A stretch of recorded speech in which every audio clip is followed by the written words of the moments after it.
ఆంధ్ర యూనివర్సిటీని పూర్తి స్థాయిలో భ్రష్టు పట్టించినటువంటి వీసీ ప్రసాద్ రెడ్డి, ఈ పేరు అందరికీ ఐడియా ఉండే ఉంటుంది. ఎందుకంటే అదే యూనివర్సిటీలో విజయసాయి రెడ్డితో కలిసి అనేక కుల సంఘాలకు సంబంధించినటువంటి మీటింగ్లో పాల్గొనటం, అలాగే గతంలో ఎన్నికలు జరిగినప్పుడు ఉత్తరాంధ్ర ఎమ్మెల్సీ ఎన్నికల్లో వైసీపీ నిలబెట్టిన అభ్యర్థికే ఓటేయాలని చెప్పి రాజకీయ ప్రచారం చేయటం కావచ్చు. అదే సమయంలో ఈయన వీసీగా ఉన్న సమయంలోనే విచ్చలవిడిగా గంజాయి ఆంధ్ర యూనివర్సిటీలో పట్టుబడటం, స్వయంగా ఆ యూనివర్సిటీ సెక్యూరిటీ సిబ్బంది వద్దే గంజాయి పట్టుబడటం, అంటే గంజాయి మత్తుకి ఆ యువత బానిసలవుతున్నా పట్టించుకోకపోవటం. అలాగే చంద్రబాబు గారు ముఖ్యమంత్రి అయిన తర్వాత కూడా కాంట్రవర్సీ క్రియేట్ చేశాడు. ఎలా క్రియేట్ చేశాడు? చంద్రబాబు గారు ముఖ్యమంత్రి అవగానే ఈయనేం వీసీ పదవి నుంచి తొలగించలా, కానీ చంద్రబాబు గారిని మేము ముఖ్యమంత్రిగా గుర్తించట్లేదు, ఆయన ఫోటో మేము మా ఛాంబర్లో ఎక్కడా పెట్టుకోబోమని చెప్పి అప్పట్లో ఇష్టం వచ్చినట్టు మాట్లాడాడు. చంద్రబాబు గారికి ముఖ్యమంత్రి అని చెప్పి ఈయన గుర్తించట్లేదంట. కోట్ల మంది ప్రజలు ఓట్లేస్తే ఒక అత్యున్నతమైనటువంటి పదవిలో ఉండి ఒక యూనివర్సిటీకి వీసీ అంటే ఆషామాషి వ్యవహారం కాదు సార్. కానీ కేవలం జగన్మోహన్ రెడ్డికి విజయసాయి రెడ్డికి నాడు తొత్తుగా మారినటువంటి ప్రసాద్ రెడ్డి పాపం ఈరోజు పండింది. ఎందుకు పండింది అంటున్నాను అంటే, గతంలో ఆయన వీసీగా ఉన్న సమయంలో ఒక హైకోర్టు ఉత్తర్వులు ఉద్దేశపూర్వకంగా అమలు చేయకపోవడాన్ని ఇప్పుడు హైకోర్టు తీవ్రంగా పరిగణించి నెల రోజుల పాటు జైలు శిక్షతో పాటు 2,000 రూపాయల జరిమానా కూడా విధించింది. అంటే చేసిన కర్మ చూడండి. సరే, వాస్తవానికి ఇప్పుడు మనం మాట్లాడుకున్న అంశాలకి జైలు శిక్షకి సంబంధం లేదు, కాకపోతే విచ్చలవిడిగా విర్రవీగితే ఏమవుతుంది అనటానికి ఇది ఒక నిదర్శనం. ఆ రోజు ఏ రోజు కూడా పాలన మీద శ్రద్ధ పెట్టలేదు, విద్యార్థుల భవిష్యత్తు మీద శ్రద్ధ పెట్టలేదు, యూనివర్సిటీ డెవలప్మెంట్ మీద శ్రద్ధ పెట్టలేదు. కేవలం తాను కుర్చీని కాపాడుకోవటం, రెండోది జగన్మోహన్ రెడ్డికి తొత్తుగా వ్యవహరించడం. అంటే పూర్తిగా యూనివర్సిటీలో వైసీపీ నాయకుడిగా ఒక రకంగా చలామణి అయినటువంటి పరిస్థితి. గతంలో ఆ యూనివర్సిటీల్లో ఈ స్థాయిలో రాజకీయాలు ఎప్పుడు కూడా జరిగేవి కాదు. ఎప్పుడు కూడా ఆ వీసీలు ఇలా బహిరంగంగా ఒక పార్టీకి మద్దతు ఇవ్వటం కానీ లేదా రాజకీయ కార్యక్రమాల్లో పాల్గొనడం కానీ గతంలో జరగల. ఎంతో పేరు ప్రఖ్యాతులు ఉన్నటువంటి యూనివర్సిటీలో ఆంధ్ర యూనివర్సిటీ ఒకటి. దాని హిస్టరీ మనందరికీ తెలిసిందే. అలాంటి యూనివర్సిటీని పూర్తి స్థాయిలో అయితే నాడు ప్రసాద్ రెడ్డి అయితే భ్రష్టు పట్టించాడు. ఇప్పుడు నేను చెప్పే చూడండి, జగన్మోహన్ రెడ్డి సీఎంగా ఉన్నప్పుడు మాత్రం ఛాంబర్లో ఆయన ఫోటో పెట్టుకున్నాడు ఇక్కడ వీసీగా ఉండి. కానీ చంద్రబాబు గారు సీఎం అయిన తర్వాత ఈ ప్లేస్లో ఎవరి ఫోటో రావాలి? చంద్రబాబు గారి ఫోటో రావాలి. ప్రభుత్వ నిర్ణయం ప్రకారం deputy CM Pawan Kalyan photo కూడా రావాలి. కానీ ఆ 2 ఫోటోలు నేను పెట్టుకోను, నేను జగన్ ఫోటో మాత్రమే పెట్టుకుంటా, చంద్రబాబును అసలు నేను ముఖ్యమంత్రిగానే గుర్తించట్లేదని చెప్పి అప్పట్లో ఇది కూడా చేశాడు. సో దీనికి సంబంధించి గతంలో ఈయన వ్యవహార శైలి ఎలా ఉందో చూసి ఆ తర్వాత కోర్టు తీర్పు గురించి ఒకసారి చూద్దాం. ఈ వీడియో ఏంటనుకుంటున్నారు? ఇది గతంలో ఆయన వీసీగా ఉన్నప్పుడు ఆంధ్ర యూనివర్సిటీలోనే జగన్మోహన్ అంటే ఉత్తరాంధ్ర పట్టభద్రుల ఎమ్మెల్సీ ఎన్నికల్లో ఆ రోజు గెలిపించడం కోసం రహస్యంగా ఒక మీటింగ్ ఏర్పాటు చేశాడు యూనివర్సిటీలో. అవి తర్వాత బయటపడి చూడండి ఒకసారి.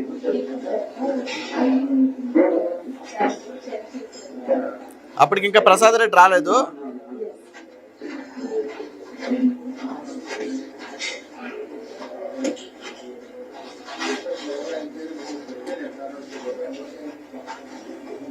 సో ఇది అప్పుడు యూనివర్సిటీలో అనేక మంది ప్రతినిధులతో వైసీపీకి అనుకూలంగా అక్కడ వైసీపీ అభ్యర్థిని గెలిపించాలి, ఎందుకంటే పట్టభద్రులు అంటే డిగ్రీ పూర్తయిన వాళ్ళు కదా. సో గెలిపించాలని రహస్యంగా యూనివర్సిటీలో ఒక పొలిటికల్ ప్రోగ్రామ్నే కండక్ట్ చేశాడు. ఇది అతిపెద్ద తప్పు. తరువాత ఇంకా చూడండి, తరువాత తన పదవి పూర్తయిపోయిన తర్వాత మరికొంతకాలం కంటిన్యూ చేయడం కోసం రాజకీయ ఎజెండా వాడాడు. చూడండి, ఏయూలో వైఎస్ కాంస్య విగ్రహం పదవి కోసం వీసీ వ్యూహం అని విమర్శలు. ఆంధ్ర విశ్వవిద్యాలయం మరోసారి రాజకీయ వ్యూహాల్లో భాగమవుతుంది. విశ్వవిద్యాలయం వైస్ ఛాన్సలర్ ఆచార్య ప్రసాద్ రెడ్డి పదవీ కాలం ఈ ఏడాది నవంబర్తో ముగియనుండటంతో ఇప్పటికే నియామక నోటిఫికేషన్ మొదలైంది. ఈ నేపథ్యంలో మరోసారి ఆ పదవిని దక్కించుకేందుకు ఆయన పావులు కదుపుతున్నట్టుగా ప్రచారం సాగుతుంది. అందులో భాగంగా యూనివర్సిటీ ఆవరణంలో దివంగత ముఖ్యమంత్రి వైఎస్ రాజశేఖర రెడ్డి కాంస్య విగ్రహాన్ని సుమారు 15 నుంచి 20 లక్షల రూపాయలు ఖర్చు చేసి ఏర్పాటు చేస్తున్నారు. ఈ విగ్రహానికి ఓ ప్రైవేటు కళాశాల అధినేత విరాళం ఇచ్చారని చెబుతున్నారు. ఏయూ ప్రధాన ద్వారం వద్ద ఇప్పటికే వైఎస్ రాజశేఖర రెడ్డి ఫైబర్ విగ్రహం ఉంది. దీనిని సైతం ప్రసాద్ రెడ్డి రిజిస్టర్గా ఉన్నప్పుడే ఏర్పాటు చేశాడు. అంటే గతంలో ఆల్రెడీ ఒక విగ్రహం ఏర్పాటు చేశాడు, అప్పుడు రిజిస్టర్గా ఉన్నాడు. తర్వాత వీసీ అయిన తర్వాత పదవీ కాలాన్ని మరికొంతకాలం పొడిగించుకోవాలంటే జగన్మోహన్ రెడ్డి దగ్గర మార్కులు కొట్టేయాలంటే ఇలాంటి వాటికి తెగబడాలి. అలాగే మళ్ళీ 20 లక్షల రూపాయలతో కాంస్య విగ్రహం ఏర్పాటు. అంటే ఏఈలో పూర్తిగా రాజకీయాలు చేసినటువంటి వ్యక్తి ప్రసాద్ రెడ్డి. దీంతో పాటు మరికొన్ని ఉన్నాయి. ఇక్కడ చూడండి, చంద్రబాబును సీఎంగా గుర్తించాం, ఆయన ఫోటో పెట్టం. ఏయూలో వీసీ ప్రసాద్ రెడ్డి రిజిస్టర్ స్టిఫెన్ల ధిక్కారం. చంద్రబాబు గారు ముఖ్యమంత్రి అయిన తర్వాత కూడా వీళ్ళ అహంకారం కావచ్చు, తలపొగరు కావచ్చు ఏ స్థాయిలో ఉందంటే ఏ స్థాయిలో వీళ్ళు జగన్మోహన్ రెడ్డి మైకంలో ఉన్నారు చూడండి. వాస్తవానికి రాజకీయాలకు వీళ్ళకి సంబంధం లేదు. రాజకీయాలతో సంబంధం ఉన్న వ్యక్తులు ఆ ప్లేసుల్లో ఉండకూడదు ఖచ్చితంగా.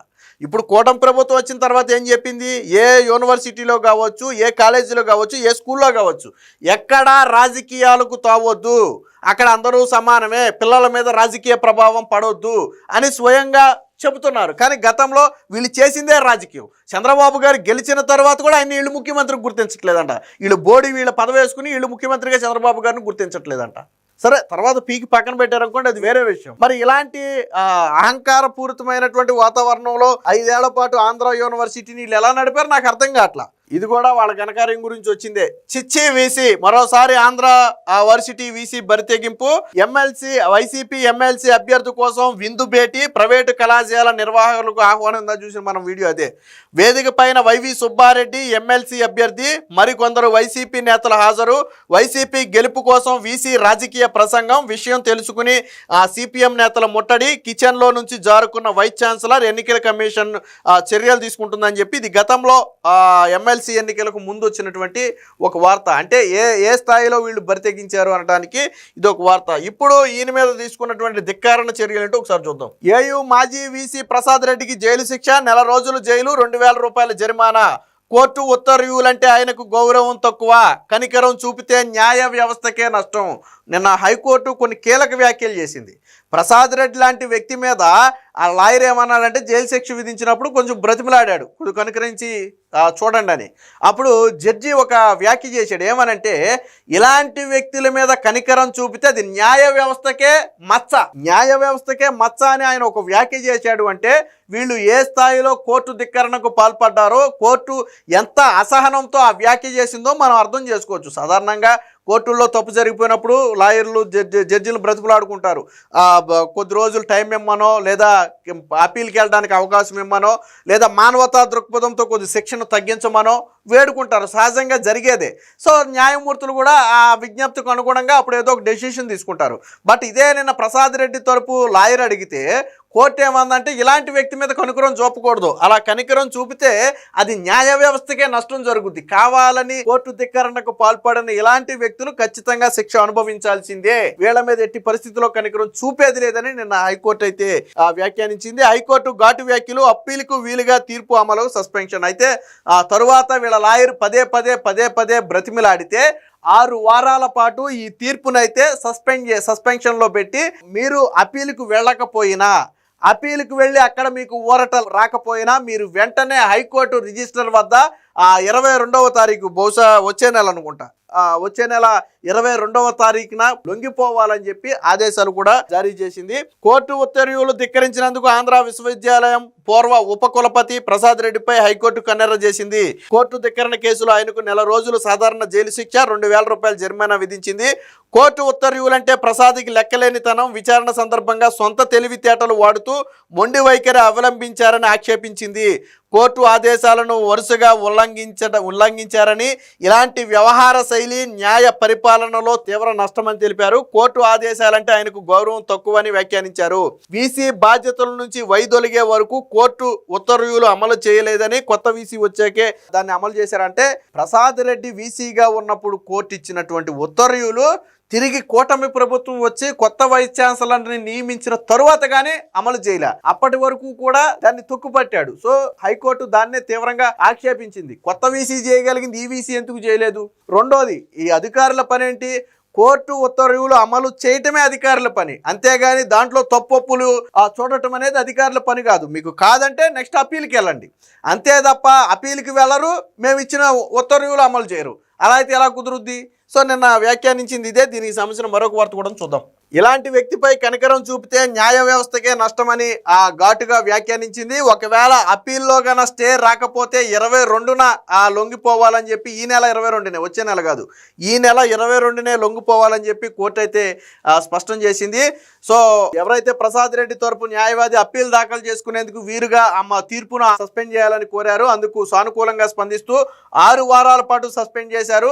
అప్పీల్ దాఖలు చేయకపోయినా, దాఖలు చేసిన అప్పీల్లో స్టే రాకపోయినా ఈ నెల 22 సాయంత్రం 5 గంటలలోపు హైకోర్టు రిజిస్టర్ వద్ద లొంగిపోవాలని ప్రసాద్ రెడ్డిని ఆదేశించారు.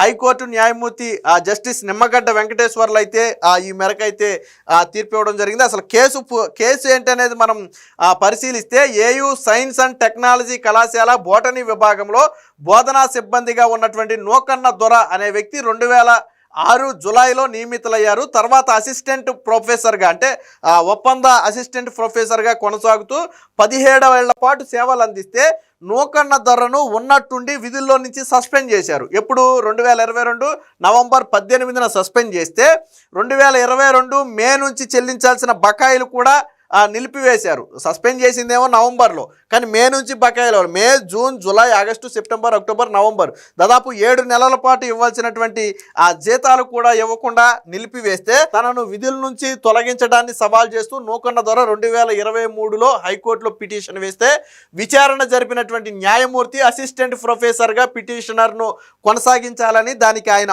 అర్హుడు అని తేల్చుతూ అతని జీతభత్యాలు పూర్తిగా చెల్లించాలని ఆ రోజు హైకోర్టు తీర్పు ఇచ్చింది. అయితే నిర్దిష్ట అసిస్టెంట్ ప్రొఫెసర్ పిటిషన్ కొనసాగించాలని నిర్దిష్ట కాలానికి మధ్యంతర ఉత్తర్వులు ఇచ్చింది. ఆ ఉత్తర్వులు అమలు చేయకపోవడంతో మళ్ళీ నూకన్న దొర ఏం చేశాడు, కోర్టు ధిక్కరణ పిటిషన్ దాఖలు చేశారు. సో ఇరువైపు అప్పటి నుంచి ఇది సాగుతూ ఉంది. కోర్టు ధిక్కరణ పిటిషన్ అప్పటి నుంచి సాగుతూ ఉంది. సో ఇటీవల ఇరువైపులా వాదనలు విన్న న్యాయమూర్తి ఉద్దేశపూర్వకంగానే ప్రసాద్ రెడ్డి కోర్టు ఉత్తర్వులు అమలు చేయలేదని తేల్చారు. జైలు శిక్ష, జరిమానా విధిస్తూ ఈ ఏడాది నవంబర్ 20న ఆ తీర్పునిచ్చారు. తీర్పు ప్రతినైతే తాజాగా అందుబాటులోకి వచ్చింది. కోర్టు ఇక్కడ ఇంకో వ్యాఖ్య కూడా చెప్పింది. అధికారులు ఖచ్చితంగా తీర్పును అమలు చేయాలి, చేయకుండా అందులో తప్పొప్పులను వెతికే ప్రయత్నం చేయొద్దు.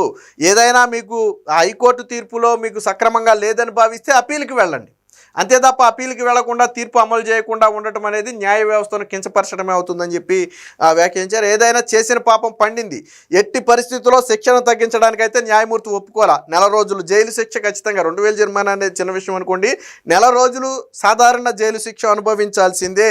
ఇలాంటి వాళ్ళు జైలు శిక్ష అనుభవిస్తేనే భవిష్యత్తులో కోర్టు ధిక్కరణకు పాల్పడకుండా ఉంటారని చెప్పి కోర్టు అయితే ఘాటుగా వ్యాఖ్యానించింది. శిక్షను అయితే తగ్గించడానికి ఒప్పుకోలేదు, కానీ మీరు అప్పీల్కి వెళ్ళడం అనేది వాళ్ళ హక్కు. కాబట్టి 6 వారాల సమయం ఇచ్చి మీరు అప్పీల్కి వెళ్ళండి.